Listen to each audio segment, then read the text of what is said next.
Сәлем достар, біз бүгін нәрестенің алғашқы айындағы даму ерекшеліктері мен күтім ережелері туралы айтатын боламыз. Алғашқы бір ай бала үшін адаптация кезеңі болады. Себебі ол көп нәрсеге үйрену керек.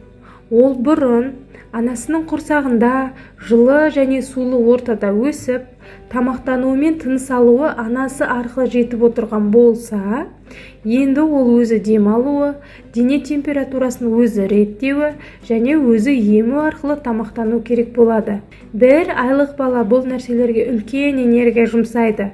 Сол себепті бала энергия жұмсау арқылы тез шаршап, алғашқы айларда 20-21 сағаттай уақытын ұйқымен өткізеді. Бала ұйықтайтын орта қауіпсіз болуы керек.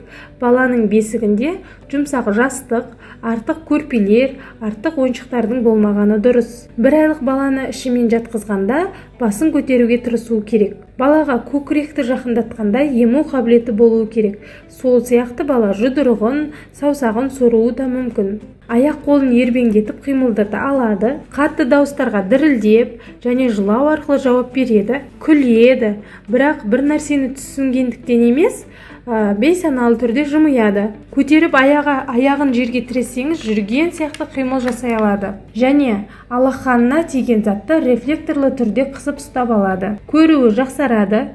Енді ол жақын жердегі заттарға 20-30 см қашықтықта фокус жасай алады. Бірақ әлі де ол көзін толықтай ұстай алмайтын болады. Оған қызыл түсті ойыншық немесе қызыл түсті затты оңға солға жоғары төмен қарату арқылы, ойнату арқылы көз бұлшықеттерін қатайтып, оның көзін дұрыс ұстауына көмектесе аламыз.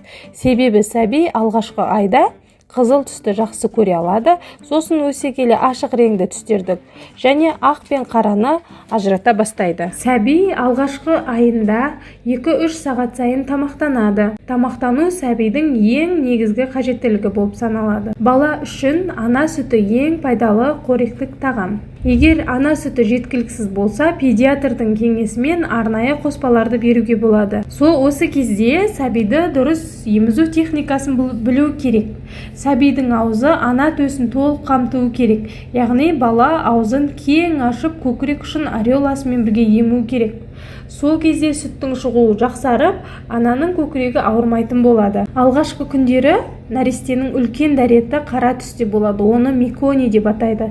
Меконий 2-3 күнде, кейде 4 күнде жасыл түске өзгеріп, әрі қарай сарғайып қалыпты дәретке айналады. Нәрестенің алғашқы айларында күніне 3-4-5 рет үлкен дәретке шығуы мүмкін.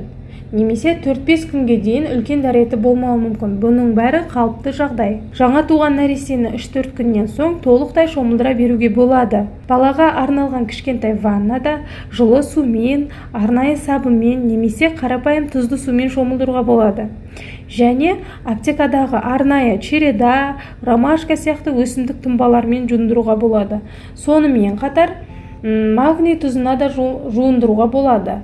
Магний тұзы баланы тыныштандырып, ұйқысын жақсартып, жақсы демалдырады.